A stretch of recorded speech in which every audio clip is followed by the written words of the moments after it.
مولاي صل وسلم دائما أبدا على حبيبي. Innal hamdalillah wassalatu wassalamu ala Rasulillah wa ala alihi wa sahbihi wa man tabi'ahum bi ihsan ila yaumil qiyamah. Ibu-ibu dan ummahat yang semoga Allah rahmati dan Allah berkahi, alhamdulillah kita senantiasa bersyukur kepada Allah atas segala pertolongan yang Allah berikan kepada kita. Termasuk pertolongan yang besar yaitu adalah ketika kita dikumpulkan pada pusaran ilmu, supaya hati kita dan jiwa kita mendapatkan tetesan embun nasihat yang disampaikan oleh Allah dan Rasulnya. Siapapun mereka yang diinginkan oleh Allah di dalam kebaikan, Allah tidak memberikan kepadanya harta. Ada yang diberikan harta, ada pula yang tidak. Tetapi siapapun yang mereka diberikan oleh Allah kebaikan, selalu Allah tolong dengan ilmu. Karena sesungguhnya surga itu identik dengan ilmu. Makanya sampai-sampai para salaful ummah, para ulama terdahulu menyampaikan, siapapun yang ingin ditolong oleh Allah ketika melewati sirat antara surga dengan neraka untuk masuk ke dalam surganya Allah, maka hendaklah dia memperhatikan hubungan dia dengan ilmu. Karena barang siapa yang memperhatikan hubungan dia dengan ilmu, maka dia telah memperhatikan bagaimana kebaikan urusan ketika dia melewati sirat. Semoga Allah membantu kita dalam setiap urusan kita ketika dalam kehidupan ini dibimbing dengan ilmu, menjadikan ilmu menjadi komandan dalam kehidupan, dan kita bermakmum dengan makmum yang benar kepada ilmu yang disampaikan oleh petunjuk kitabullah dan sunnah. Semoga hati kita hati yang lapang untuk menerima ilmu. Dan tentunya saya sampaikan ibu, hati ketika menerima ilmu, jiwa ketika menerima kebenaran, itu ternyata perumpamaannya sebagaimana gelas dengan 3 perumpamaan. Iya. Padahal ibu-ibu kalau ngomong tidak usah pakai mic keras ya. Makanya perumpamaan hati ketika mereka menerima ilmu itu sebagaimana perumpamaan gelas. Yaitu gelas itu ada yang gelasnya itu bocor. Ada hati kita ketika menerima ilmu sebagaimana gelas yang bocor. Artinya berapapun kita ketika memberikan aliran air kepada gelas yang bocor, maka tidak ada yang ditampung. Berapapun air yang kita tuangkan pasti habis. Itulah gelas yang bocor ketika menerima tuangan air. Sama, ada hati yang datang pada majelis ilmu. Nah ini enak, pas ini bu. Ternyata punya bakat ibu di situ. Oh iya. Tes, sudah. Sudah? Kalau sudah kita akhiri dengan cover. Jadi di sini kita mengetahui ada orang yang mereka memiliki sifat hati ketika datang pada majelis ilmu sebagaimana gelas yang bocor. Dia mengkoleksi setiap tempat taklim, dia mendatangi majelis ilmu, tetapi tidak ada satupun faedah majelis ilmu yang dia peroleh merubah hidupnya. Dia tidak mengkoreksi hidupnya, dia stuck pada satu proses dan tidak pernah berubah menjadi lebih baik. Maka kalau ada orang yang datang dan cuma mengkoleksi majelis taklim untuk menjadi jadwal hariannya, tetapi tidak merubahnya menjadi lebih baik, berarti dia pemilik hati bagaikan gelas yang bocor. Berapapun yang menyampaikan ilmu kepadanya, tidak pernah mampu tertampung oleh hati dan jiwanya. Karena pada hatinya, di sudut pojok hatinya ada sesuatu yang bocor. Sehingga setiap nasihat, setiap keluar dan dia dapatkan, masuk dan keluar begitu cepatnya. Ada yang kedua, yang mereka itu mendapatkan ilmu sebagaimana gelas yang kotor. Ada orang itu ketika mereka mendapatkan ilmu ibu, gelas yang kotor. Gelas kotor itu dia mampu menampung air, cuma biasanya tidak bisa memberikan faedah kepada orang lain. Karena biasanya orang merasa jijik untuk memanfaatkan gelas yang kotor. Ada pula yang mereka itu datang pada majelis ilmu kayak gelas yang kotor. Dia datang membawa sesuatu yang sudah dia yakini. Dia ingin setiap ilmu yang dia dapatkan membenarkan apa yang dia lakukan. Dia tidak pengen dikoreksi, dia tidak pengen diluruskan. Pokoknya apapun yang dikatakan nasihat-nasihat itu tidak akan pernah merubahnya dia, sesuai dengan prinsip yang sudah dia bawa sebelum datang ke majelis ilmu. Sebagaimana air tidak bisa membersihkan gelas yang kotor, maka banyak orang yang mereka itu mendatangi majelis ilmu, dia sudah membawa satu keyakinan, satu pemahaman. Apapun pemahaman itu, walaupun dikoreksi dengan kitabullah dan sunnah, maka dia tidak mau dikoreksi.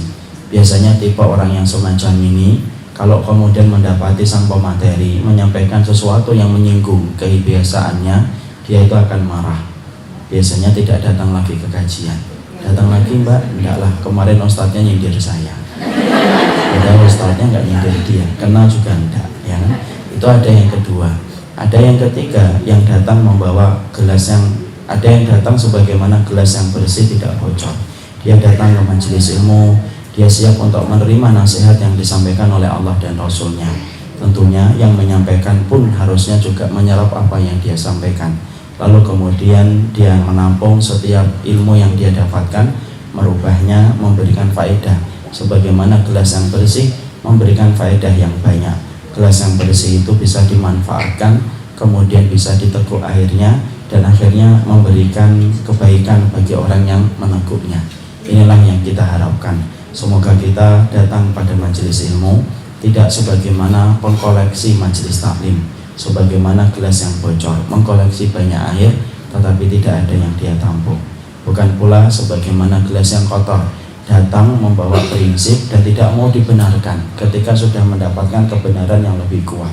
Tetapi kita datang sebagaimana gelas yang bersih, kita siap menampung setiap apa yang nanti disampaikan oleh Allah dan Rasulnya. Para penyampai bukan orang yang terbaik, Ibu.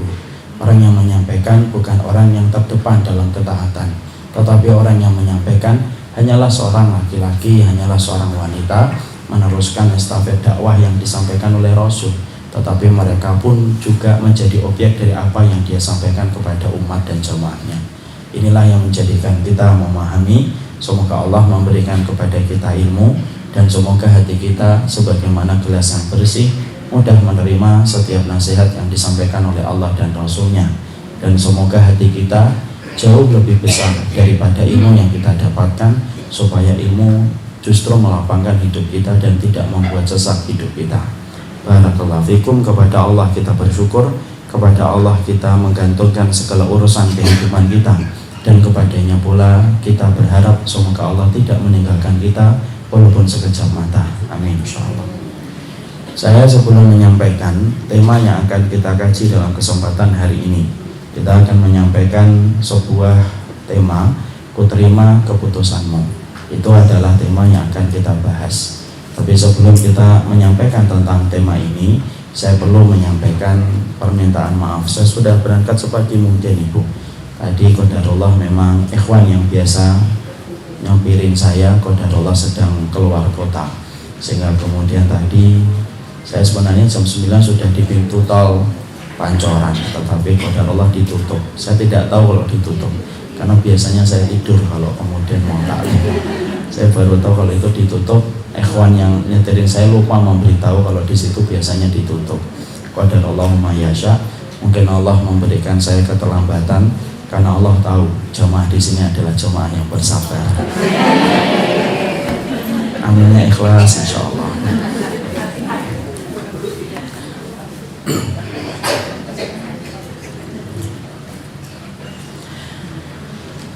Kita akan membahas tentang sebuah perkara, kuterima keputusanmu ya Allah. Di sini kita akan membahas tentang hal-hal yang berkaitan tentang tema yang nanti kita akan jabarkan. Tetapi perlu kita sampaikan bahwasanya menerima keputusan Allah itu ternyata tidak mudah. Banyak orang yang mereka mampu menerima keputusan juri, dan dia memaklumi bahwasanya keputusan juri tidak mampu diganggu gugat. Tetapi ternyata banyak orang yang justru tidak mampu menerima keputusan Allah. Dan disinilah kita perlu perangkat ilmu supaya kita nanti memiliki kekuatan ketika kita menerima keputusan Allah, yang terkadang keputusan itu tidak sesuai dengan apa yang kita rencanakan. Sebelum kita membahas tentang itu, Ibu, saya perlu menyampaikan bahwasanya kehidupan itu sering disebut banyak misteri. Makanya hidup itu adalah misteri.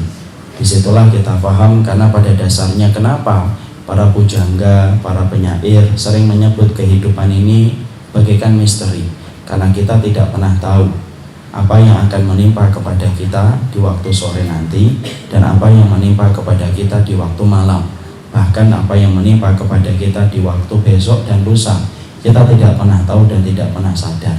Makanya para pujangga mengatakan hidup adalah putaran dari misteri menuju kepada misteri berikutnya.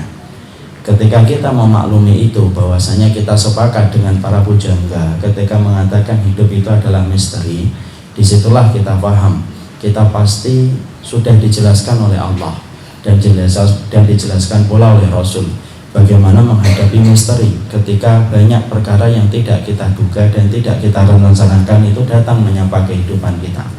Karena kehidupan ini tidak sesuai dengan apa yang kita mau setiap waktunya.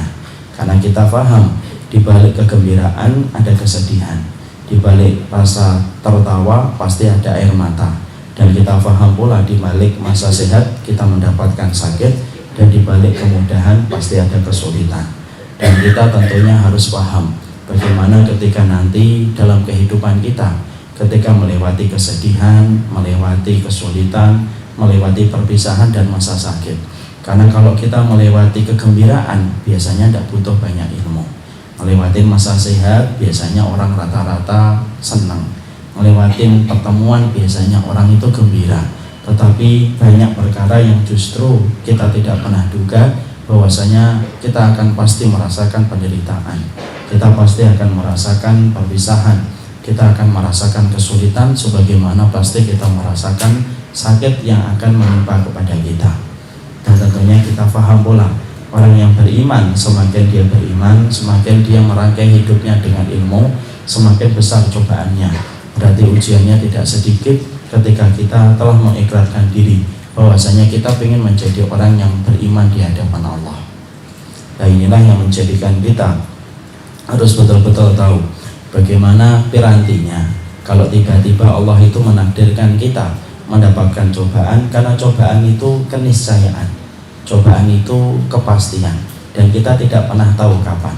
Makanya di dalam syariat ini tidak kita kenal sebuah kalimat, tidak kita kenal sebuah kata rumput tetangga lebih hijau. Kenapa? Tidak ada rumput tetangga lebih hijau, karena setiap orang pasti akan diuji dan dicoba oleh Allah, karena sesungguhnya kehidupan ini merupakan cobaan, terutama bagi orang yang beriman. Makanya kalau kita tidak paham tentang piranti, memahami tentang berbagai macam keputusan Allah yang tiba-tiba nanti datang dalam kehidupan kita, kita khawatir kita akan menjadi orang yang menyimpang dari kebenaran dan tercerai beraikan dari jalan surga kalau kita tidak paham pirantinya. Karena ternyata kita disuguhkan di panggung sejarah banyak orang yang ahli ibadah, tetapi belum tentu dan menjamin bahwasanya dia mampu menerima takdirnya Allah dan keputusannya Allah. Karena menerima takdirnya Allah dan keputusan Allah itu beriringan dengan sikap iman yang sempurna. Semakin tidak sempurnanya iman, semakin susah bagi dia untuk menerima keputusan Allah. Tetapi sebaliknya, semakin dia beriman, semakin sempurna dia menerima keputusan dan takdir yang diputuskan oleh Allah. Dan banyak sekali hal-hal yang tidak pernah terduga datang dalam kehidupan kita yang tidak pernah kita sangka.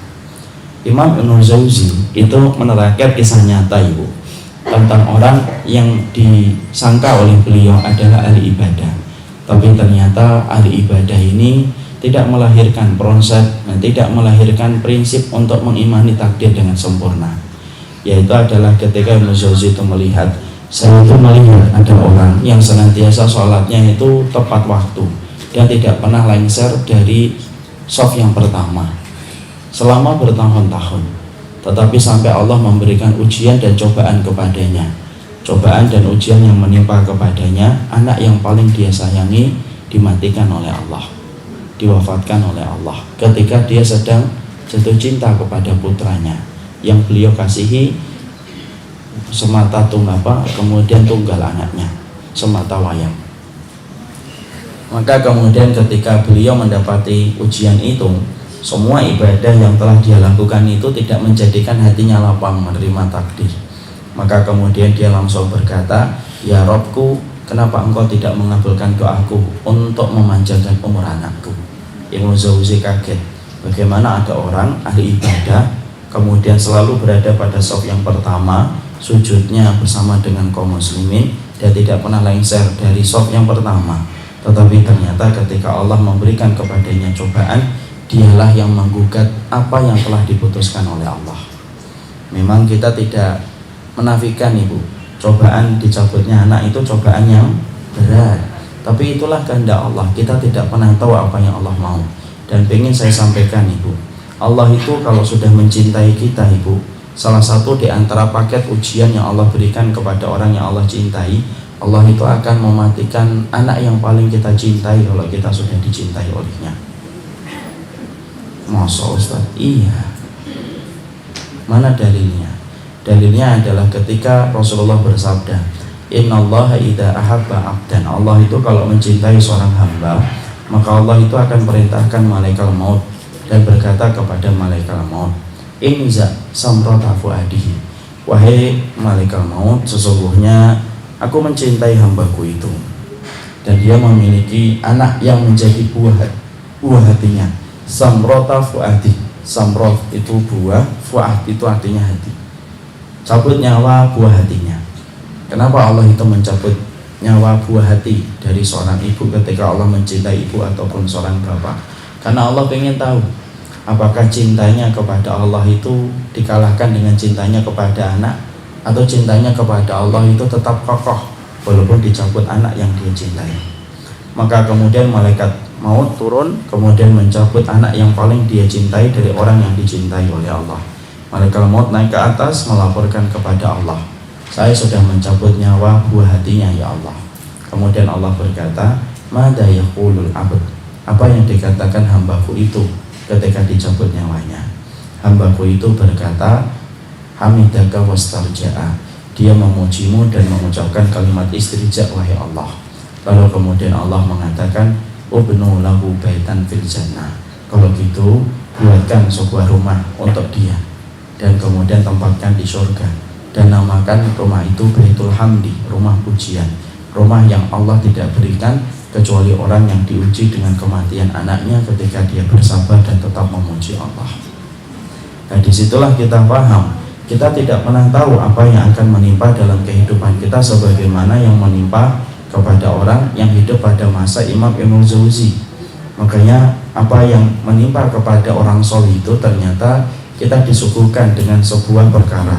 Ahli ibadah saja belum tentu dia menjadi orang yang mampu menerima keputusan Allah. Karena sesungguhnya kalau kita tidak punya piranti ilmu yang kuat, tidak punya piranti iman yang kokoh, maka pasti kita gagal untuk menerima takdir dan keputusan Allah. Karena menerima keputusan itu bukan sesuatu yang gampang.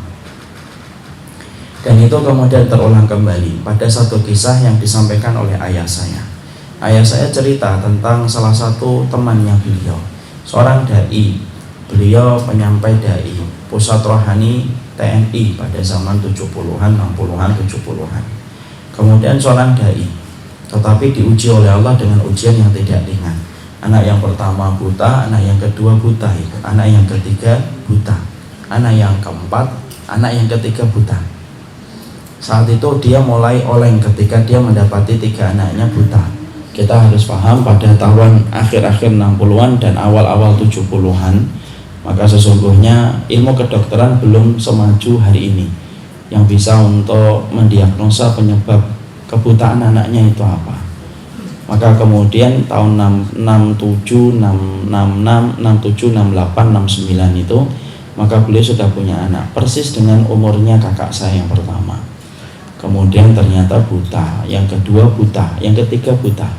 Di situ sudah mulai linglung beliau, sudah mulai agak berdakwah tidak, khutbah mulai izin dan yang lain sebagainya. Kemudian saat itu bapak menyampaikan bahwa yang kuat, memang ujian itu Allah berikan karena Allah ingin mengetahui sebatas apa kekuatanmu. Kemudian dia berkata, insya Allah lah, masih ada harapan pada saat itu. Kemudian dia berharap dan merangkai ikhtiar. Saya berharap semoga anak saya yang keempat itu nanti normal, membimbing ketiga kakaknya. Qadarallahumma yasha, Allah kabulkan. Istrinya hamil kembali. Tapi ketika istrinya hamil kembali, lahirlah anak yang keempat. Dan ketika lahir anak yang keempat, Allah memberikan cobaan yang berat. Anak yang keempat pun buta. Maka setelah itu kemudian beliau betul-betul bimbang, linglung, dan akhirnya tidak ada yang beliau lakukan kecuali kayak merenung panjang. Akhirnya mulailah keluar kutukan-kutukan kepada Allah atas keputusan berat yang dia dapatkan. Padahal dia seorang dai, ibu. Dia seorang dai. Dia tinggalkan mulai sholat, dia tinggalkan istrinya yang kasihan karena seorang diri di satu sisi harus merawat 4 anaknya yang buta, pada sisi yang lainnya kemudian suaminya sudah tidak memperlihatkan keimanan dan tidak ada upaya untuk menjadi qawam. Qawam itu menjadi penentu atau menjadi qawam itu sebagai pemimpin. Dan akhirnya apa yang terjadi? Beliau itu secara tidak langsung kayak orang murtad, tidak sholat, tidak puasa, bahkan mendatangi tempat-tempat yang pernah dia ajar dan dia menyampaikan, kalian itu berdoa kepada siapa? Kepada Allah. Allah itu tidak ada. Saya berdoa kepada Allah setiap waktunya aja tidak dikasih kok. Anak 1 saja saya terima 3 yang buta, saya minta 1 saja yang melihat, ternyata itu pun tidak dikabulkan olehnya. Berarti Allah itu tidak ada. Disitulah kemudian akhirnya beliau menjadi murtad tanpa secara tidak langsung. Beliau tinggalkan semua ibadahnya, tidak lagi mau khutbah, tidak lagi mau menyampaikan taklim. Hidupnya hanya kemudian merenung di depan rumahnya, dia gelar kursi, kemudian dia duduk. Dan disitulah akhirnya sampai meninggal dunia dia tidak dalam keadaan beriman kembali sebagaimana di awal kehidupannya.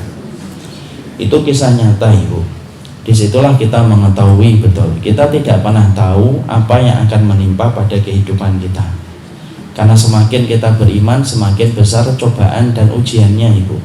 Bukan berarti setelah ini kita tidak usah beriman lah, nanti diujinya gitu. Enggak. Tapi kita harus mempersiapkan piranti yang benar.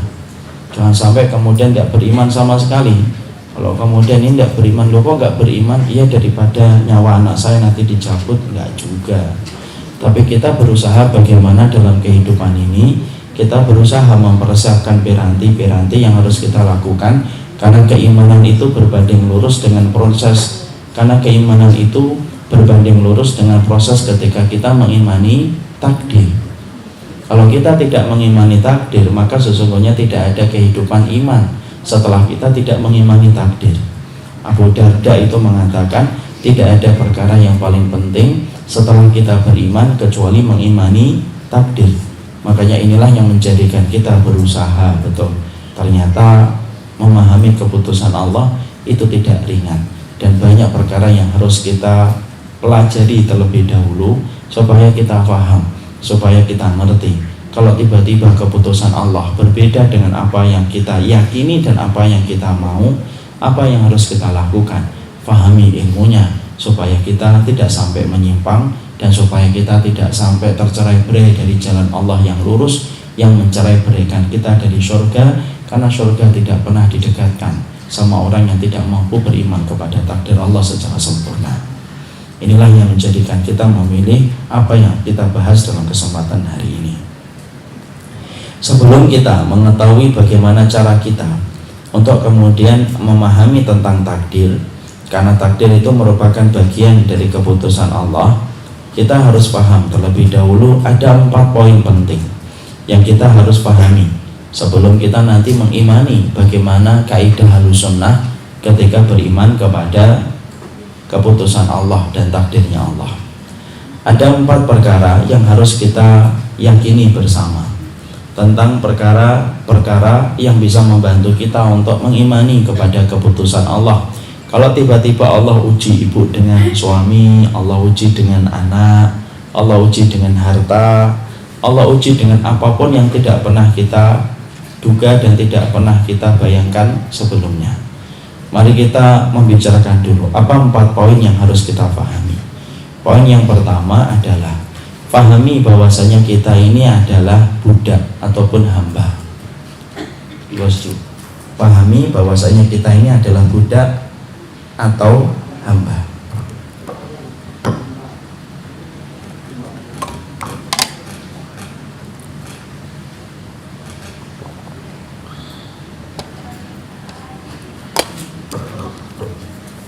Itu yang pertama. Sekarang mari kita bahas dulu. Maka sesungguhnya di sini kita paham, kadang-kadang manusia itu lupa bahwasanya dirinya itu budak, dirinya itu hamba. dirinya itu disebut oleh Allah dengan abdun.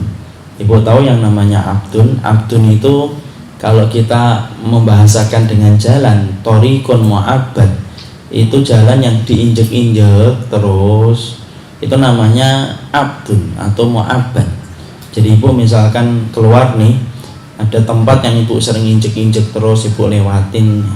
Jadi kalau ibu misalkan, ibu pernah nggak ngelihat ada terbentang rumput, kemudian di tengah-tengah itu orang sering lewat, lama-lama kebentuk jalannya, rumputnya tidak tumbuh di situ, ya rumputnya di sebelah kanan dan sebelah kirinya, itu namanya thoriqun mu'abbad, yaitu jalan yang sering diinjek-injek.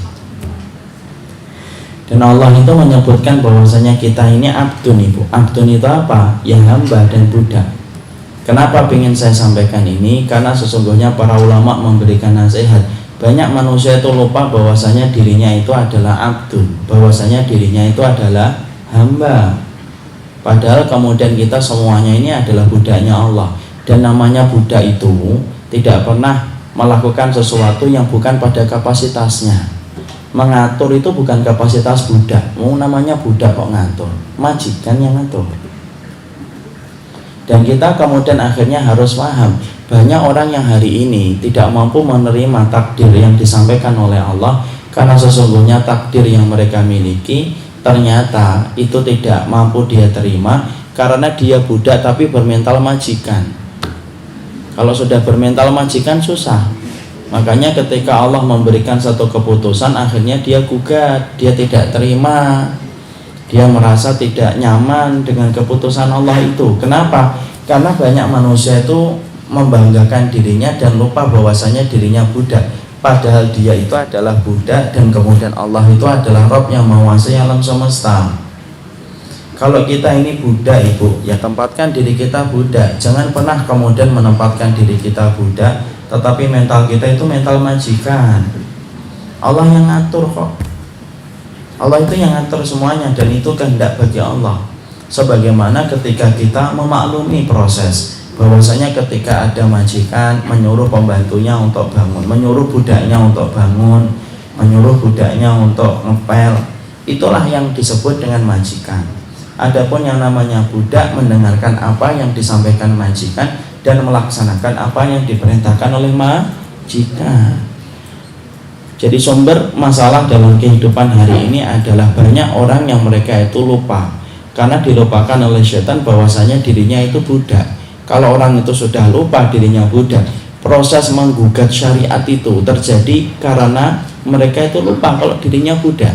Akhirnya sok keminter, sok tahu, mengomentari syariat Allah, dikomentari, keputusan Allah diganggu gugat, seakan-akan bahwasanya kita ini boleh untuk mengganggu gugat apa yang telah diputuskan oleh Allah.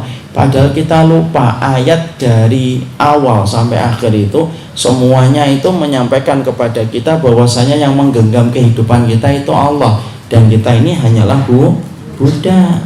Lawang yang namanya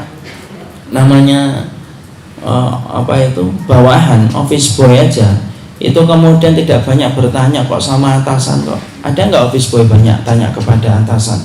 Nggak ada ibu. Kenapa Pak kantornya itu di Sudirman? Kalau di Bantar Gebang kan enak, dekat dengan rumah saya. Saya nggak ridho ini kalau kantor ini di Sudirman. Kira-kira kemudian manajernya bilang apa? Oh gitu, ya sudah, besok nggak usah kerja ya, nggak usah masuk lagi, ambil pesangon ke HRD, selesai urusan. Dan disitulah kita paham, inilah yang penting untuk kita pahami. Apapun yang telah nanti, apapun keputusan Allah dalam kehidupan, maka pahami keputusan Allah itu keputusan yang tidak pernah salah tempat. Allah itu tidak pernah salah, Allah itu tidak pernah lewat, Allah itu tidak pernah salah, Allah itu tidak pernah kemudian salah waktu, Allah tidak pernah salah momentum, Allah tidak pernah salah kejadian. Kalau kemudian kita ngerti bahwasanya diri kita budak, maka kita pasti paham. Kalau kita budak, ya sudah, nerimo saja. Dan biasanya masyarakat Indonesia kalau sudah membicarakan nerimo itu rata-rata bagus. Sudah nerimo aja. Karena itulah yang kemudian harus kita pahami yang pertama kali. Makanya kalau kita tidak memahami poin yang pertama ini, sulit, susah. Nanti kita membahas poin-poin berikutnya menjadi lebih susah lagi. Makanya jangan lupa terus untuk mengatakan diri kita budak. Sudah ikuti aturan mainnya Allah, kamu akan beruntung. Kalau kamu tidak mengikuti aturan mainnya Allah, ya monggo. Tapi ingat konsekuensinya tidak menimpa kepada siapapun kecuali kepada diri kita sendiri. Layaknya karyawan ketika dia ngikutin aturan manajernya, maka pasti gajinya cepat naik dan karirnya cepat naik. Tapi kalau karyawan sering nyari jalan sendiri selain dari apa yang ditetapkan oleh manajer, ya waspada saja. Ingat saja bahwasanya pasti kita akan mendapatkan SP1, SP2, yang ketiga mungkin dipecat. Nah, inilah yang menjadikan kita memahami yang pertama bahwasanya Allah itu Rabb dan kita ini adalah budak. Dan kita ini kemudian betul-betul lemah. Makanya kita namanya budak itu tidak punya daya kuasa apapun. Bahkan kita nangis, kita ketawa, kita mendapatkan harta saja kita tidak pernah mampu menguasai. Kenapa? Saking lemahnya kita ketika diri kita menjadi budak. Makanya kalau kemudian kita paham ini, maka kita akan paham Allah itu betul-betul zat yang maha besar. Kita ini lemah, Ibu, makanya disebut budak. Ngatur ketawa dan menangis saja kita tidak mampu kok. Makanya Allah sampai sampaikan dalam surat An-Najm 43 bahwasanya Allah itu menegaskan wa annahu huwa adhaka wa abka. Sesungguhnya Allah itu yang menjadikan kamu ketawa dan menjadikan kamu nangis. Sampai kita ketawa dan nangis itu Allah saja yang ngatur, Ibu. Sampai kita ketawa dan nangis itu siapa yang ngatur? Allah. Kita tidak pernah tahu kapan nangis dan kita tidak pernah tahu kapan ketawa. Ada yang bisa nggak memprediksi kapan dia ketawa? Tidak ada yang bisa memprediksi. Insya Allah nanti jam 2:15 saya akan ketawa, Ustaz. Tidak ada. Kita menangis pun tidak bisa kita prediksi. Itu ayat 43 dalam surat An-Najm menegaskan kepada kita lemahnya diri kita itu sampai diri kita disebut budak oleh syariat ini karena memang kita rapuh, Ibu. Kita sampai mencintai saja kadang-kadang kita tidak ngerti kok alasan kita mencintai, Ibu. Tiba-tiba senang aja. Ibu kan tiba-tiba ketemu satu teman majelis ilmu, kemudian cocok, kadang-kadang ketemu di sana tidak cocok. Kita bisa nggak ngatur itu? Tidak bisa. Tiba-tiba senang aja, tiba-tiba kangen saja dengan kemudian ibu itu, kemudian ibu ketika ketemu dengan ibu yang lainnya merasa kangen, dan kita tidak pernah tahu itu. Makanya ketika diri kita menjadi orang yang begitu lemah dan rapuh, maka fahami saya itu budak, ibu itu budak, dan Allah itu pencipta. Dan ketika kita faham itu, akhirnya apa? Jangan menjadi budak yang bermental majikan.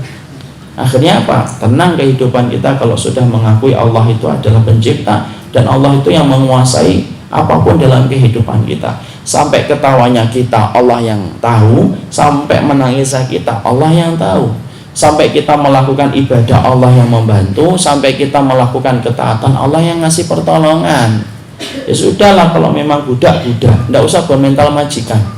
Apalagi sampai gugat-gugat syariat Allah, ini itu siapa gitu. Orang baru sekolah S2 di Amerika pulang-pulang mengkritik gitu, mengkritik Al-Quran, mengkritik hadis. Ente siapa? Baru dikirimkan nyamuknya berdemenam berdarah, masuk rumah sakit. Nah, akhirnya tidak ada kekuatan.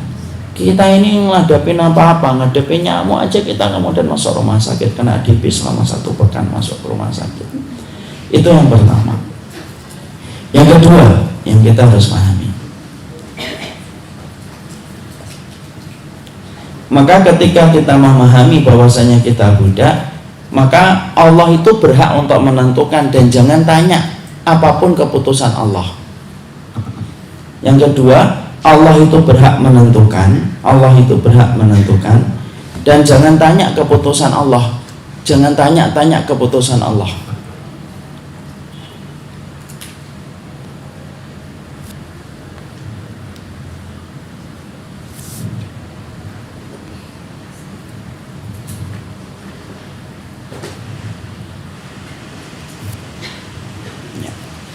Yang kedua adalah bahwasanya ketika kita memahami diri kita ini adalah budak, poin yang kedua yang kita pahami, sesungguhnya Allah itu yang tahu, Allah itu yang memberikan keputusan dan kita menerima keputusan yang telah ditetapkan oleh Allah. Jangan suka nanya-nanya apa yang telah diputuskan oleh Allah. Karena Allah itu tidak pernah ditanya tentang apa yang Allah lakukan, tetapi kitalah yang ditanya oleh Allah. Makanya Allah menyampaikan di dalam surat Al-Anbiya 27, la yus'alu amma yaf'alu wa hum yus'alun. Allah itu tidak pernah ditanya loh atas apa yang Allah lakukan, tetapi kitalah yang ditanya oleh Allah. Jadi Allah itu yang nanya kita, Allah itu yang nanya kita nanti, menghisab kita nanti. Adapun Allah tidak pernah ditanya. Makanya kalau kita sudah diputuskan oleh Allah apapun itu, jangan suka nanya kenapa ya Allah, lu kok nanya kenapa. Allah itu tidak pernah ditanya tentang apa yang Allah telah lakukan dalam kehidupan kita, karena Allah tidak pernah salah. Sebagaimana ibu kalau sudah di depan arsitek, ibu tidak akan berani berbicara tentang masalah bangunan kalau ibu sudah berhadapan dengan orang yang fak di dalam ilmunya. Kita sama dokter aja, kita tidak pernah protes. Dan ketika kita berhadapan dengan Allah, banyak orang itu suka bertanya-tanya, kenapa ya Allah, kenapa saya sakit, kenapa sakitnya tidak preman yang ada di perempatan jalan yang sukanya minum khamar. Saya itu sudah ngaji tiap Rabu, ustadznya telat ya saya tunggu. Kadang-kadang kemudian kita suka bertanya-tanya, padahal Allah sudah menyampaikan dalam surat Al-Anbiya yang 27, Allah itu tidak pernah ditanya tentang apa yang Allah lakukan, tetapi kitalah yang ditanya oleh Allah. Karena orang yang sering nanya-nanya tentang keputusan Allah, itu salah satu tanda orang yang bodoh. Masa Ustaz? Iya. Buka surat Al-Baqarah 143.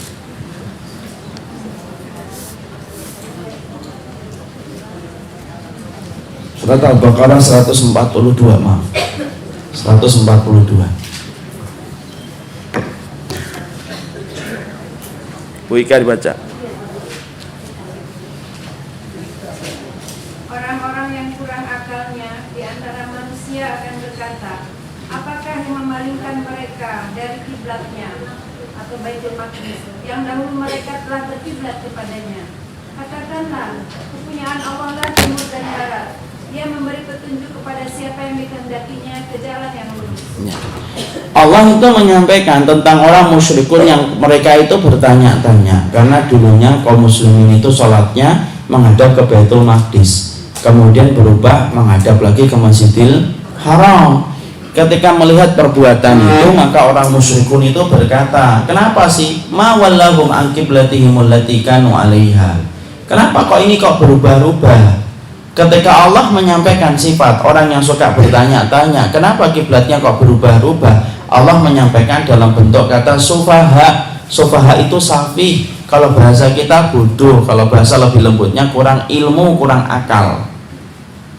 Makanya kalau ada orang yang suka bertanya-tanya keputusan Allah, itu pada dasarnya kita khawatir bahwasanya kita ini dianggap oleh Allah sebagaimana orang yang kurang akal. Karena Allah yang menentukan, Allah tidak pernah ditanya ibu tentang apa yang Allah lakukan, tetapi kitalah yang akan ditanya oleh Allah.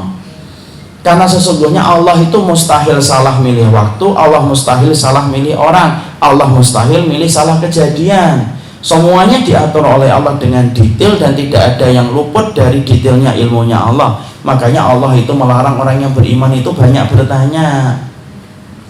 Kita mengimani, kenapa? Karena Allah tidak mungkin mendolimi kita dan Allah tidak mungkin untuk salah.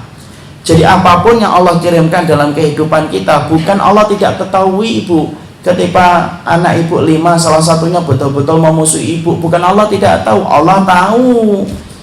Tetapi Allah berikan itu pasti ada kebaikannya yang kita belum tahu hari ini. Mungkin kebaikannya akan terungkap 2, 3, 4 bulan ataupun 5 tahun lagi. Itu nanti akan terungkap satu persatu.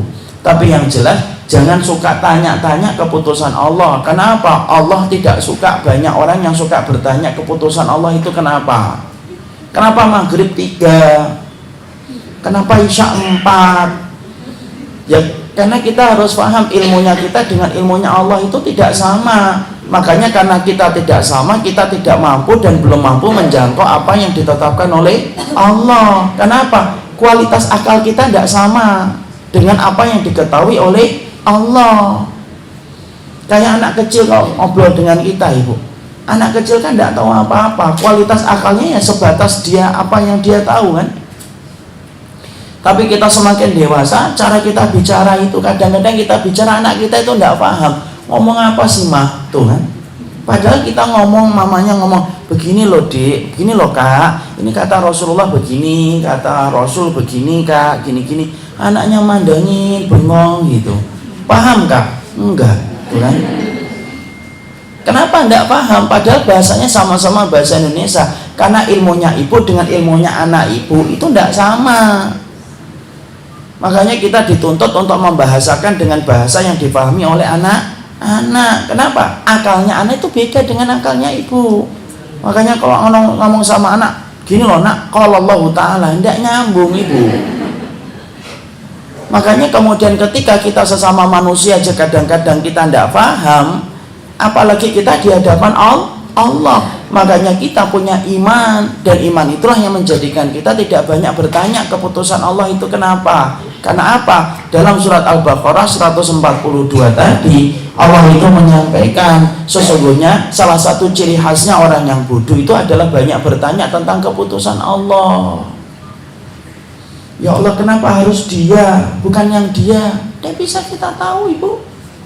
Kenapa anak saya begini, kenapa nggak begitu? Kita tidak pernah tahu, Allah yang menentukan. Dan kita tidak mampu menjangkau apa yang disampaikan oleh Allah, karena ilmunya Allah itu tidak terbatas.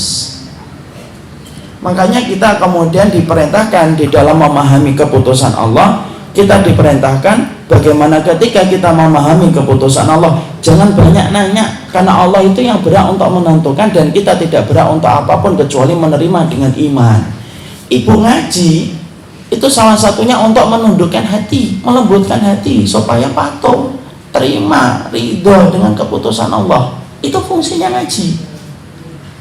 Makanya orang yang ngaji dengan orang yang tidak ngaji, salah satu hal yang membedakan mereka itu apa? Orang yang jarang ngaji itu ibu, biasanya kalau bicara keputusan Allah itu suka menggugat ya. Tapi orang kalau betul-betul ngaji dan betul-betul dia ingin paham ilmu, biasanya Allah berikan kelembutan hatinya itu lebih lembut daripada orang yang tidak pernah tersentuh ilmu. Kenapa? Fungsinya kajian kita datang itu melembutkan hati, supaya kita tidak menjadi orang yang sering bertanya-tanya dan menggugat keputusan Allah. Saya akan sampaikan kisah nyata, tapi saya ngambil pelajaran penting Bu. Saya tuh tahun lalu Ramadan itu diundang salah satu perusahaan cukup besar. Perusahaan itu kemudian undang terbatas, karyawannya ada ribuan, tapi yang diundang pada acara buka puasa 150 karyawan yang terpilih. Ownernya datang, katanya si ownernya konglomerat Indonesia nomor berapa, tapi muslim. Kemudian bagian dari panitianya ngomong, nanti jam 5 tolong datang tepat waktu Ustaz. Ya saya usahakan, kalau tidak ada udzur insya Allah tepat waktu. Terus ditanya itu dari siang kajiannya di mana. Saya ceritakan, qadarullah siangnya nggak jauh dari kantor pusatnya tempat kajian sore hari itu. Alhamdulillah dengan izin Allah jam 5 sudah sampai di tempat. Kemudian orang yang menjadi MC menyampaikan rundown acaranya itu. Nanti jam 5 Ustaz mulai, antum sampaikan kajian sampai jam 5.20. Kemudian setelah itu tanya jawab. Kemudian bapaknya nanti sang owner perusahaan ini nanti akan berdiri ngobrol dengan Ustadz di depan, disaksikan para karyawan. Siap? Insya Allah. Temanya apa Ustadz? Temanya ini. Khair insya Allah. Tunggulah kita ibu. Ternyata ibu jam 5 belum datang ownernya. Jam 5.10 belum datang. Jam 15 belum datang. Jam 5.20 belum datang. Jam setengah 6 belum datang. Saya sudah kemudian gelisah, ini jadi ngisi nggak mas? Kemudian sang pembawa acara, bentar Ustaz, kita tidak bisa memulai acara kalau beliau belum datang. Ya sudah saya ngikutin aja. Jam setengah 6 lebih 5 baru datang. Padahal maghrib ibu tahu kan, maghrib pada waktu Ramadan itu ya antara jam 6 kurang 1/4, jam 6 kurang 10. Kemudian akhirnya baru sang pembawa acara berbisik, tolong Ustaz sampaikan 5 menit aja Ustaz. Saya bingung 5 menit itu ngomong apa, 2 jam aja saya kerasa kurang, apalagi 5 menit. Ya sudahlah, berusaha untuk kemudian menyampaikan dalam waktu 5 menit itu lebih pendek daripada aku itu. Sudah Sudah saya sampaikan, jadi sebagai hamba ketika Ramadan bertakwalah kepada Allah. Bertakwa itu apa? 1, 2, 3 sudah ada dijelasin aja. Yang menarik setelah itu selesai makan-makan buka puasa. Ibu tahu 150 karyawan yang ada di situ, tidak ada yang nanya sama ownernya, kenapa sih Bapak telat? Coba Bapak datang jam 5, acara tadi mulai baru 5:30 loh. Kemana aja Pak jam 5? Macet ya Pak? Nggak ada yang bicara kayak gitu. Semuanya diem, ngobrol yang lain gitu. Gimana Pak? Sehat Pak? Sehat. Nggak ada yang nanya kenapa telat gitu. Saya mau tanya juga, karena nggak ada yang nanya, saya nggak nanya juga. Kenapa telat itu kan? Ada urusan apa? Mungkin nggak ada yang nanya Ibu. Padahal itu owner perusahaan. Saya cuma kemudian ngambil pelajaran sedikit dari itu. Kenapa? Lu kita sama pemilik perusahaan, suami kita itu tidak banyak nanya sama pemilik perusahaan. Khawatir pertanyaan itu tidak berkenan pemilik perusahaan dan menyebabkan akibatnya itu dia rasakan dalam pekerjaannya. Itu baru pemilik perusahaan. Loh, sama pemilik perusahaan aja kita sungkan bertanya kalau pertanyaan itu takut menyakiti dan menyinggung hatinya. Loh, sama Allah yang memberikan semua yang kita butuhkan ini, kemudian kita suka nanya-nanya. Loh, terus gimana? Kenapa ya Allah? Loh, kok kenapa? Kenapa kok sekarang? Dia bisa tanya kenapa sekarang, Ibu. Allah yang menentukan, Allah tidak pernah salah waktu. Karena biasanya nanti akan kerasa hal ini, Ibu, kapan? Ketika betul-betul cobaan itu datang. Tiba-tiba contohnya Ibu jam 1 malam telepon berdering jam 1 malam, itu kan berarti kita sudah Masya Allah udah khawatir aja, ini pasti ada berita duka ini. Kemudian di ujung telepon ngomong, Dek, ibu kita meninggal dunia, Dek. Masya Allah, dek, itu seakan-akan runtuh itu kemudian dunia itu. Lalu kemudian kita ngurus, kadang-kadang kalau kita tidak paham, kita nanya, ya Allah, kenapa sih ibu saya meninggalnya umur 59, kok enggak nanti aja 62? Banyak teman saya yang ibunya sampai 67, buat dipanjangkan dikit 67. Kalau kemudian kita tidak memahami itu, akhirnya apa? Suka kemudian kita bertanya, dan akhirnya apa? Akhirnya kemudian kita akan merangkai, akan meraba-raba takdir menurut kita, bukan takdir menurut Allah. Coba kalau ibu saya bawa ke rumah sakit, coba ketika serangan jantung kemudian rumah sakit sudah bagus, coba kalau kemudian cepat dibawa ke dokternya, coba kalau dokter yang mendiagnosa yang pertama itu benar terus itu, dan akhirnya apa? Kita mengkonsep takdir menurut kemauan kita, lupa bahwasanya kita ini budak dan Allah yang merangkai takdir dalam kehidupan makhluknya. Biasanya ini akan kemudian menjadi berat, Ibu. Biasanya itu ringan kalau kita belum merasakan cobaan, tapi ini dibutuhkan betul kalau tiba-tiba Allah itu memberikan cobaan kepada kita. Jangan suka nanya, karena sesungguhnya Allah itu tidak mungkin salah. Kalau tidak mungkin salah, jangan usah nanya. Dan Allah tidak pernah ditanya tentang apa yang Allah lakukan, tetapi kitalah yang akan ditanya oleh Allah. Itu yang kedua ya. Makanya kita harus paham, sebelum saya sampaikan yang ketiga, ilmu yang kita tidak akan pernah sama dengan ilmu yang telah ditetapkan oleh Allah. Karena kita tidak pernah sama ilmunya. Kita sesama manusia tidak paham, sering kita tidak paham. Kita sering berkata apa, kemudian orang lain tidak paham. Berapa banyak ustadz yang menyampaikan materi aja, kadang-kadang yang mendengarkan aja tidak paham. Pulang-pulang dari majelis taklim, tadi ustadznya ngisi apa? Tidak tahu, saya juga nggak ngerti ngomong apa ustadz. Terus sesama manusia aja kadang-kadang kita tidak paham kok. Kemudian kita menyaksikan bahwasanya kita memaksa Allah itu semua apa yang ditetapkan Allah kita pahami. Tidaklah, banyak yang kadang-kadang kita belum pahami. Tapi yang jelas sesungguhnya Allah itu memiliki keputusan mutlak untuk memberikan keputusan, dan kita diperintahkan untuk tidak banyak bertanya. Itu yang kedua. Yang ketiga,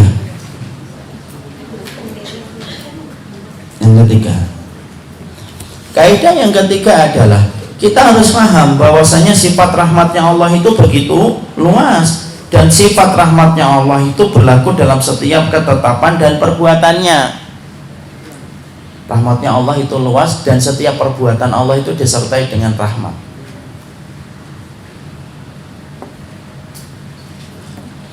Kita buka surat Al-A'raf 156.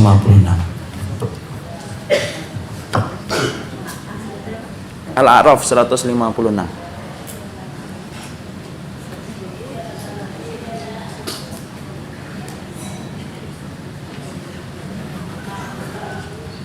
Dan tetapkanlah untuk kami kebaikan di dunia ini dan di akhirat. Sesungguhnya kami kembali bertaubat kepada Engkau. Allah berfirman, siksaku akan kutimpakan kepada siapa yang aku kehendaki, dan rahmatku meliputi segala sesuatu. Maka akan aku tetapkan rahmatku untuk orang-orang yang bertakwa, yang menunaikan zakat, dan orang-orang yang beriman kepada ayat-ayat kami. Iya. Allah pada ayat ini menyampaikan kepada kita bahwasanya rahmatnya Allah itu berlaku dalam setiap keputusan Allah. Jadi setiap keputusan Allah itu Ibu beda dengan keputusan makhluk. Kalau keputusan makhluk bisa jadi orangnya pintar tapi belum tentu penyayang. Bisa jadi dia penyayang tetapi belum tentu pintar. Karena sesungguhnya keputusan makhluk itu sifatnya relatif. Adapun keputusan Allah itu sifatnya apa? Keputusan Allah itu mutlak dan dia merupakan campuran dari berbagai macam kesempurnaan. Sifat keputusan Allah itu datang dari sifat ilmunya Allah yang tidak terbatas, rahmatnya Allah yang tidak terbatas, hikmahnya Allah yang tidak terbatas. Makanya kalau kita tidak memahami bahwasannya setiap keputusan Allah itu ada rahmatnya Allah yang besar, ya tentunya kita akan sesak dadanya kalau kita mendapati ujian itu dan cobaan itu datang dalam kehidupan kita. Padahal rahmat Allah itu pasti dalam setiap perbuatan yang Allah tetapkan dalam kehidupan kita. Cuma manusia itu makhluk yang terburu-buru dan tergesa-gesa. Pengennya bahwasanya segala sesuatu itu pingin sebagaimana yang dia inginkan di depan matanya. Padahal Allah menetapkan apapun kebaikan itu sesuai dengan waktu yang telah ditetapkan oleh Allah. Allah mungkin nggak mendolimi kita? Nggak mungkin lah Allah mendolimi kita, Ibu. Ngapain Allah itu pengen mendolimi kita? Kalau Allah itu punya hajat untuk mendolimi kita, Allah itu tinggal tidak menciptakan kita, selesai. Kenapa Allah kemudian menciptakan kita, menciptakan langit dan bumi, menyediakan apa yang kita butuhkan dalam hidup, kalau akhirnya nanti mendolimi kita? Jangan suka GR bahwasanya kita itu didolimin sama Allah. Ente ini siapa? Saya didolimin oleh Allah. Lu ini siapa? Sampai Allah mendolimi saya itu, terus kita ini siapa di hadapan Allah? Makanya ketika kita tidak paham tentang ini, para ulama menyampaikan, kalau orang tidak paham bahwasanya rahmatnya Allah itu menyertai dalam setiap keputusan Allah, maka dia itu akan memandang keputusan Allah itu dengan kacamata minus. Apapun yang diputuskan Allah, tidaklah itu terjadi kecuali menyempitkan hatinya dan menyempitkan dadanya. Padahal rahmat Allah itu berlaku dalam setiap perkara, Ibu. Makanya kalau ada anak kecil, Ibu lihat anak kecil. Anak kecil itu tidak memahami kasih sayang seorang ibu. Kadang-kadang ibu karena sayangnya dia ngelarang. Tapi kalau anak ketika dilarang, ketika tidak paham maksud dari larangan ibunya, apa yang dilakukan anak itu? Nangis. Rambut ibunya dijambak. Ketika dia tidak paham, pokoknya ibunya itu ganggu kebiasaan dia ataupun kesenangan dia. Anak kecil kan gitu. Makanya kalau ada orang sudah dewasa diberikan keputusan dari Allah, dari zat yang penuh dengan rahmat, kemudian dia menggugat Allah, sempit dadanya terhadap keputusan Allah dan rewel dia kepada keputusan Allah, berarti dia secara iman sebagaimana anak kecil. Rahmat Allah itu berlaku dalam setiap perbuatan Allah. Kalau seorang ibu saja tidak mungkin mendolimi anaknya, dan ibu itu rela supaya anaknya tidur dia tidak tidur, supaya anaknya kemudian makan dia tidak kemudian makan, ibu itu rela melakukan itu, apalagi Allah. Allah itu pemilik rahmat yang menjadikan ibu mampu menyayangi anak itu karena rahmatnya Allah, dan Allah itu pemilik rahmat. Sebesar apa rahmat Allah bagi kehidupan hambanya? Nah, kalau kita tidak paham ini, ya selalu suudzon sama Allah. Padahal kemudian ketika suudzon itu loh yang akhirnya menjadikan kita mendapatkan keburukan, bukan karena keputusan Allah, karena kita sudah bersuudzon kepada Rabb yang menentukan keputusan dalam hidup. Saya akan sampaikan kisah nyata ini. Ibu pernah lihat nggak tayangan WhatsApp? Ada seorang bapak-bapak kemudian sedang berdiri di pinggir jalan, tangannya bertumpu pada pagar. Tiba-tiba kemudian kakinya diserang kayak semut, ya, Wah, ini termasuk video yang cepat viral. Semut kemudian akhirnya apa? Sang bapak itu kesel gitu loh dengan semut itu, dipukul-pukul itu kemudian semutnya itu. Kemudian dia memukul-mukulkan kakinya ke tanah untuk mengusir semut-semut yang sedang mengusik kesenangan dia ketika lagi menikmati pemandangan jalan di pinggir jalan.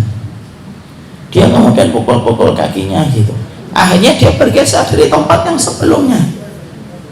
Tepat ketika dia pindah dan bergeser dari tempat sebelumnya, ketika ada banyak semut di situ, set, tiba-tiba apa? Mobil set, begitu cepatnya, remnya blong mungkin atau tidak mampu mengendalikan kemudinya, nabrak pagernya, nabrak ke pohon dengan begitu kerasnya. Itu kalau dia masih di situ tidak diserang semut, mungkin kemudian sudah terpental berapa puluh meter dan mungkin meninggal dunia seketika saking kerasnya mobil ketika nabrak pagar dan nabrak pohon yang ada di samping pagar itu. Kita ini kadang-kadang ibu kayak bapak-bapak yang sedang sebel ketika ada semut itu mengganggu kita, padahal kita tidak sadar beberapa detik setelahnya Allah akan menghindarkan kita dari musibah yang besar tanpa kita sadari. Karena rahmat Allah itu berlaku dalam setiap perkara. Tadi kan Allah menyampaikan, wa rahmati wasi'at kullu syai'in, rahmatku itu meliputi segala sesuatu. Dan artinya setiap keputusan Allah dalam kehidupan kita itu pasti di situ ada rahmat Allah yang besar. Ketika bapak tadi diberikan oleh Allah 4 putra dalam keadaan buta, pasti nggak ada rahmatnya, pasti yang kita tidak pernah tahu. Mungkin Allah itu kemudian memberikan anak itu pasti ada hikmahnya. Allah itu tidak mungkin melakukan sesuatu tanpa tujuan, ibu. Mungkin nggak Allah melakukan sesuatu tanpa tujuan? Nggak mungkin. Manusia yang melakukan sesuatu tanpa tujuan aja bisa kita sebut bodoh kok. Mau kemana mbak? Ke Majestic. Ngapain? Nggak tahu ngapain di sana. Kita ngomong apa? Bodoh ya mbak. Ke Majestic nggak ngerti mau ngapain. Itu manusia. Mau ke Tebet. Kemana? Taman Honda. Ngapain? Nggak tahu, muter-muter aja di situ. Tawaf itu Taman Hondanya. Kita akan ngomong, loh kamu manusia, ketika kita mendapati ada manusia lain melakukan sesuatu tanpa tujuan, kita itu pasti akan ngomong, kalau enggak bodoh, gila. Kalau enggak gila, stres. Mungkin enggak Allah kita kemudian sifati bahwasanya Allah melakukan sesuatu tanpa tujuan?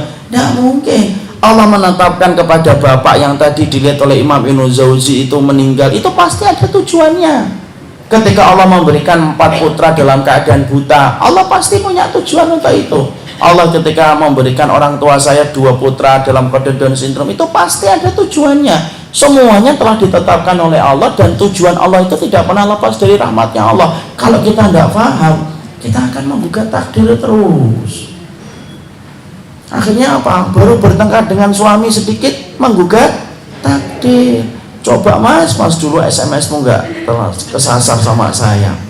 Kita nggak nih, coba kalau kita dulu nggak nikah, coba kalau saya dulu sama si Anton, nah.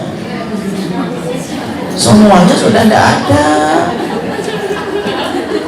Karena kemudian kadang-kadang kita itu nggak sadar kan bertengkar, tapi bertengkar itu lumrah ibu. Tapi yang nggak lumrah itu kalau sampai menggugat takdir, karena kita lupa bahwasanya perbuatan Allah itu disertai dengan rahmat. Makanya yang ketiga itulah yang kita harus pahami, dan rahmat Allah itu jauh lebih besar daripada rahmatnya seorang makhluk kepada anaknya. Ibu tahu berapa rahmat Allah itu? Rahmat Allah itu 100. Satu rahmatnya Allah itu dibagikan kepada kita di dunia ini.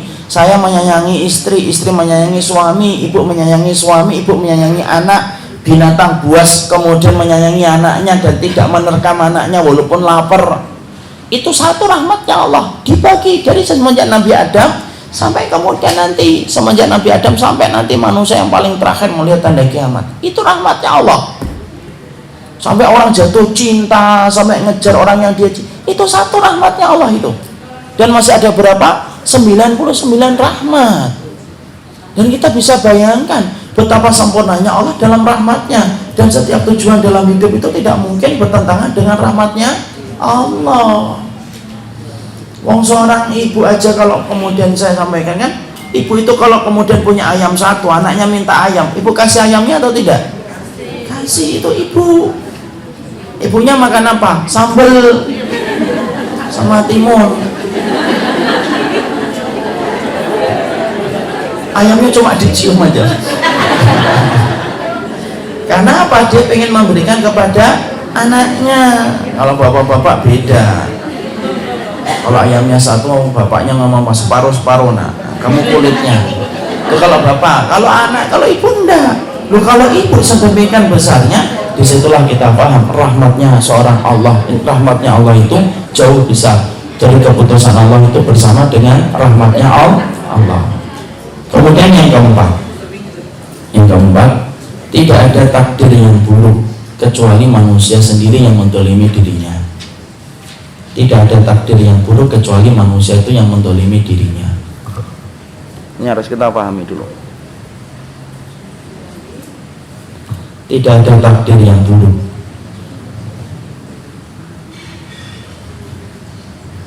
Tidak ada takdir yang buruk kecuali manusia sendiri yang mendolimi dirinya sendiri.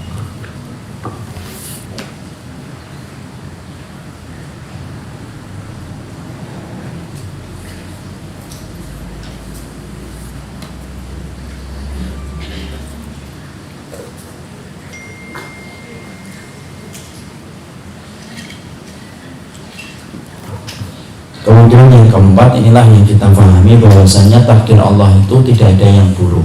Yang buruk adalah bagaimana kita manusia sering mendolimi diri kita sendiri.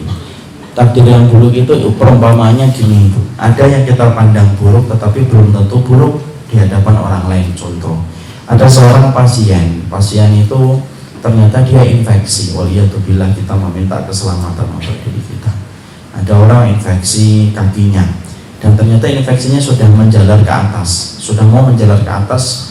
Di di MRC kelihatan, wah ini infeksinya mau naik ke atas. Maka dokter berkata, Pak, ini harus diamputasi ya Pak. Kemudian sang pasien mungkin meneteskan air mata dan berkata, Dok, emang tidak ada cara yang lain dok selain daripada diamputasi? Tidak apa-apa, kaki saya tidak bisa dipakai, tapi jangan diputus lah dok. Kemudian apa? Pasien itu memandang amputasi itu buruk atau tidak buruk? Buruk. Kenapa? Dia akan kehilangan kaki yang sudah menemaninya dari kecil. Tapi bagi dokter, amputasi itu baik atau tidak baik? Baik. Karena kalau tidak diamputasi, malah kemudian menjalar ke jantung dan akhirnya menyebabkan kematian. Ibarat kata mengorbankan sebelah kaki, tapi menjaga hati, lambung, dan organ-organ pencernaan dalam dari infeksi yang bisa merambah dari kaki. Di situ perumpamaan yang gampang Ibu. Kadang-kadang kita itu kayak pasien, memandang bahwasanya dipotongnya kaki itu buruk, padahal kemudian itu bukan buruk, tetapi sesungguhnya itu adalah kebaikan. Cuma karena kelemahan mata kita yang tidak bisa memahami itu. Dan kita harus paham, takdir buruk itu semuanya terjadi karena kesalahan diri kita sendiri. Karena sesungguhnya Allah itu memberikan takdir yang buruk itu karena kelalaian diri kita, kesalahan diri kita sendiri. Dan tetapi kemudian sebenarnya itu pun kalaupun terjadi keburukan sebenarnya itu baik, tetapi kita yang memandang itu buruk, sebagaimana pasien itu memandang amputasi itu buruk. Sang dokter berkata, tidak buruk Pak, itu lebih ringan daripada jantung Bapak kena infeksi, Bapak lebih parah sakitnya. Dan inilah yang kita harus pahami. Yang keempat, bahwasanya kalau kita memahami, kok saya takdirnya kok tidak baik terus ya, ujiannya tidak pernah berhenti-berhenti, kok takdir saya tidak manis sebagaimana takdir yang lainnya. Salah, omonganmu itu bukan takdir itu buruk, takdir itu baik. Cuma kamu yang tidak bisa menangkap takdir kebaikan itu. Dan kalaupun itu buruk, karena sesungguhnya akibat perbuatan diri kita sendiri. Ya, makanya biasanya orang itu sakit ya karena tidak mengikuti pola hidup sehat yang disampaikan oleh dokter. Biasanya kemudian ada seorang siswa tidak mampu menjawab pertanyaan ketika ujian, itu ya disebabkan karena tidak memperhatikan gurunya ketika gurunya sedang menyampaikan ilmu, atau mungkin ketika malamnya dia tidak belajar, atau mungkin dia tidak pernah mengkaji. Akhirnya apa? Ketika ujian itu dia tidak mampu menjawab. Tapi itu kesalahan dia sendiri atau kesalahan sang guru? Kesalahan dia sendiri. Jadi kalau misalkan gini Bu, contohnya kita ini kadang-kadang lupa ya, ada satu kelas diajar ini sama kemudian gurunya, kemudian ada salah satu murid yang tidak bisa jawab, dia mendapatkan nilai yang buruk.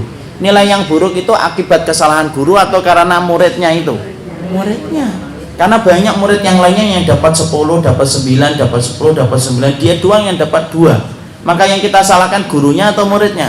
Muridnya. Kenapa? Muridnya sendiri yang kemudian tidak mengikuti apa yang disampaikan oleh gurunya. Perhatikan ketika gurunya menyampaikan, dicatat, kemudian di rumah dipelajari, banyak latihan. Gurunya sudah pintar menyampaikan, tetapi ternyata siswanya tidak pandai untuk mengambil pelajaran dari gurunya. Ketika dia bobrok nilainya, bukan gurunya yang salah, dia yang tidak pernah memperhatikan kaidah yang disampaikan gurunya itu. Kita kadang-kadang mendapatkan keburukan yang kita salahkan Allah. Kenapa ya Allah? Padahal kemudian keburukan yang dia dapatkan itu sebenarnya adalah bagian dari kesalahan dia sendiri. Karena dia selalu melenceng dari apa yang Allah perintahkan, kemudian dia tidak mentaati perintahnya Allah, terjadilah apa yang terjadi dalam kehidupannya. Dan itu merupakan akibat dari apa yang dia lakukan sendiri.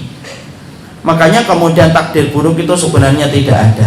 Takdir buruk itu adalah karena kita memandangnya saja, kita memandang buruk padahal di hadapan Allah itu baik. Atau yang kedua, takdir buruk itu kemudian terjadi dalam kehidupan kita karena kesalahan hidup kita. Karena setiap kesalahan yang kita lakukan itu berakibat kepada hukuman yang Allah berikan dalam kehidupan kita, apapun itu bentuknya. Dan itu masih kita syukuri kalau Allah itu memberikan kepada kita hukuman di dunia daripada Allah memberikan hukuman kepada kita di akhirat. Kenapa? Hukuman akhirat lebih parah daripada hukuman di dunia.